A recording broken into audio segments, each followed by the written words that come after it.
आके देखो ना इसमें क्या है। क्यों परेशान कर रहा है? आओ ना। हाँ हाँ आता हूँ मैं। देखो ना भैया, लॉकेट खुल गया है। अरे गाड़ी ठंडी हो गई, धक्का मार। अरे आगे से नहीं, पीछे से, पीछे से। अरे मुझे नहीं, गाड़ी को।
गाड़ी बंडल है, हम लोग इधर ही ठहर जाते हैं। अरे हम पुलिस वाले हैं, फुटपाथ पे तो सो नहीं सकते और वैसे भी मोटरसाइकिल नहीं चल रही है, सर जी भी यही सो जाते हैं और थोड़ी थोड़ी पी भी लेते हैं। सर जी, तू पुलिस स्टेशन जा, मैं एम्बुलेंस के लिए फोन करता हूँ। सर जी,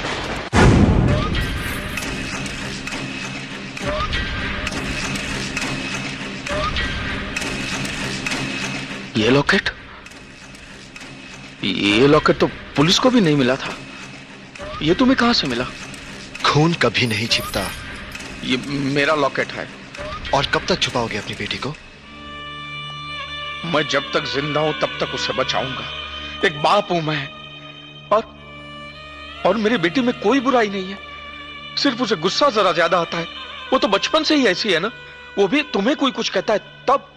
याद है एक बार डॉक्टर गांधी के कुत्ते ने तुम्हें काट लिया था और अगले ही दिन वो मरा हुआ मिला।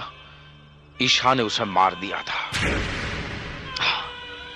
और डॉक्टर गांधी ने कहा कि मेरी बेटी का मानसिक संतुलन ठीक नहीं है, उसे बोर्डिंग स्कूल भेजा जाए। मेरे लाख मना करने के बाद भी उसे बोर्डिंग स्कूल भेजा गया। डॉक्टर गांधी की यह चाल थी, वो तुमसे अलग करवाना चाहते थे उसे। साहब भी यही चाहते थे, लेकिन किस्मत को यह मंजूर नहीं था। तुम फिर से मिले और कॉलेज में तुम्हारा प्यार आगे बढ़ा। और पार्टी में जब सबके सामने तुमने उसका हाथ पकड़ा तो उसका हौसला और बढ़ गया। वो खुशी के मारे पागल हो गई। लेकिन दूसरे ही दिन डॉक्टर गांधी और साहब ने उसे ठुकरा दिया। तुम्हारी औकात क्या है? तुम्हारी लड़की के खातिर हम अपने बेटे की बलि चढ़ा दे? ये बेवकूफ हर बात जानता है, सारे हालात को जानता है, फिर भी चाहता है कि हम। Control yourself. देखो दीवान, जिस मुसीबत का हल ना निकले तो हालात से समझौता कर लेना ही बेहतर है। सर दया कीजिए, मैंने मिन्नतें की, हाथ जोड़े, नजरों में गिर जाए। मैं गिड़गिड़ाया अपनी बेटी की खुशी की खातिर। मैं उनके पैरों में गिर गया, लेकिन उन्होंने मेरी एक नहीं मानी।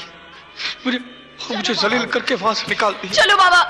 और नफरत और गुस्से से पागल हो गई वो। छोड़ोगे नहीं, क्या समझते हो तुम?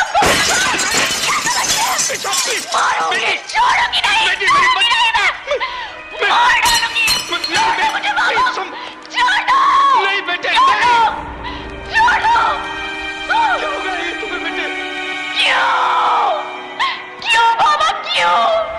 बोलो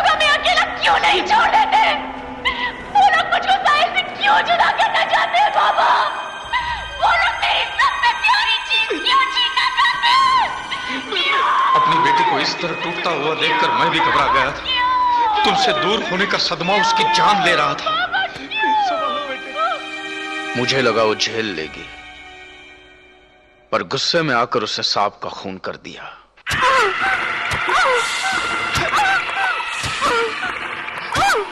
ये सब उसने तुम्हारे लिए किया बेटे।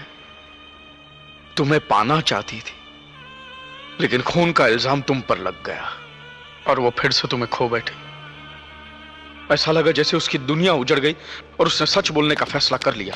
मुझे मत रोको बाबा, अपने आप को पुलिस के हवाले करके मैं साहिल की जान बचा सकती हूँ। साहिल ये सच्चाई जानने के बाद तुझे कभी नहीं अपनाएगा बेटे, कभी नहीं। तो फिर मैं क्या करूं बाबा? तूने क्यों किया बेटे? ये सब कुछ क्यों किया तूने?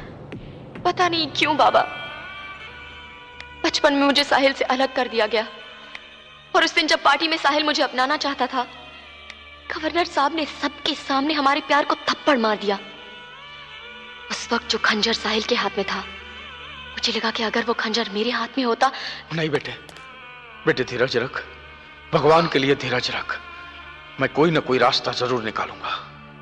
फिर जेल तोड़कर तुम उसे मिलने चले आए और अब वो तुम्हें किसी भी कीमत पर खोना नहीं चाहती थी, लेकिन डॉक्टर गांधी को ईशा पर शक हो गया था और वो तुम्हें बताने ही वाले थे, इसलिए ईशा ने उनका भी खून कर दिया।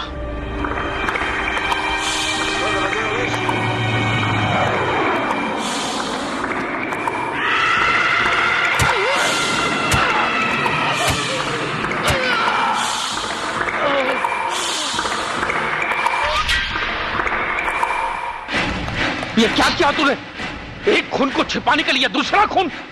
साहिल को पाने के लिए मैं 100 खून भी कर सकती हूँ बाबा, और जो भी बीच में आएगा मैं उसकी जान ले लूंगी। होश में आ, होश में आ। इससे पहले कि पुलिस यहाँ पे आ जाए तुझे भाग जाना होगा, साहिल को लेकर कहीं दूर चले जाना होगा। पर मेरा कसूर सिर्फ इतना है कि ये सारी बातें जानते हुए भी मैं खामोश रहा। मैंने गुप्त रखी सारी बातें, क्योंकि ईशा मेरी इकलौती बेटी है।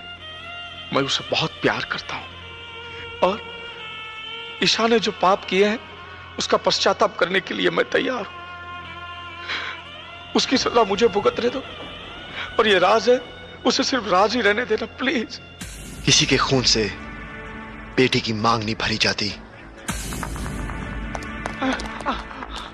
अरे तुम अंदर है? मैं समझा कि तुम भाग गया। क्या हुआ हवलदार? और एक हाफ मर्डर हुआ।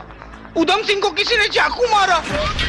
खूनी अगर अंदर है तो फिर चाकू किसने मारा? नो, नो, साहिल, साहिल रोको ईशा को, जाओ प्लीज। Oh God. हेलो शीतल, कहो, कैसे याद किया मुझे? इस वक्त घर में कौन कौन है? मम्मी डैडी हॉस्पिटल गए हुए हैं, सिर्फ मैं हूँ। 2 नौकर हैं लेकिन वो नजर नहीं आ रहे। लेकिन ये तो मुझसे क्यों पूछ रहे हो? ओह गॉड। शीतल, क्या हुआ? बत्ती चली गई है, बहुत अंधेरा हो गया है। देखो तूफान आ रहा है, तुम खिड़की दरवाजे सब बंद कर दो और किसी को अंदर मत आने देना, समझी? किसी को भी नहीं। मैं बस पहुंच रहा हूं 5 मिनट में।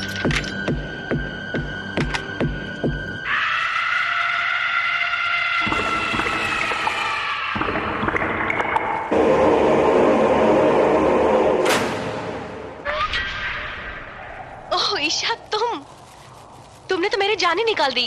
साहिल से बात कर रही थी। हाँ, लेकिन तुम यहाँ कैसे? मैं तुमसे माफी मांगने आई हूँ शीतल।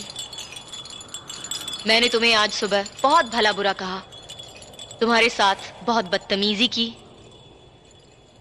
पता नहीं क्या हो गया था मुझे माफ कर देना। इसमें माफी मांगने की क्या बात है? तुम पे जो बीती वो अगर मुझ पे बीतती तो शायद मैं भी वैसे करती। नहीं शीतल, तुम ऐसा नहीं करती। मैं एक अलग किस्म की लड़की हूं। कहो ना, तुमने मुझे माफ किया? अच्छा बाबा, माफ किया। बस जरा रुकना, मैं दरवाजा बंद करके आती हूँ। परेशान होने की कोई जरूरत नहीं है, मैंने दरवाजा बंद कर दिया है, अब कोई अंदर नहीं आ सकता। Thank you. ऐसा तूफान मैंने पहले कभी नहीं देखा है।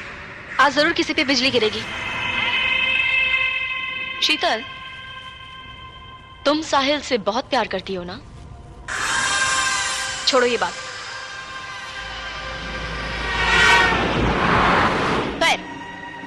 ये बताओ, तुम साहिल के लिए किस हद तक जा सकती हो?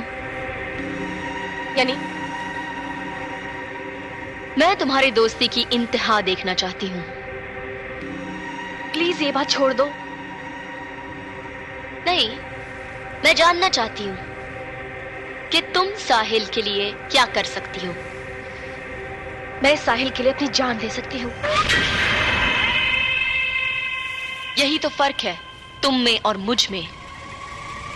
मैं भी साहिल के लिए अपनी जान दे सकती हूँ, लेकिन उसे सिर्फ अपना बनाने के लिए हमारे बीच आने वाले की जान ले भी सकती हूँ।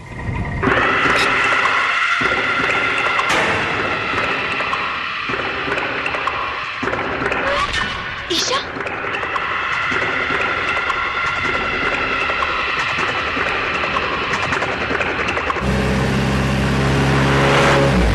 अगर मेरे और साहिल के बीच कोई रह गया है तो वो सिर्फ तुम हो। ये क्या पागलपन है?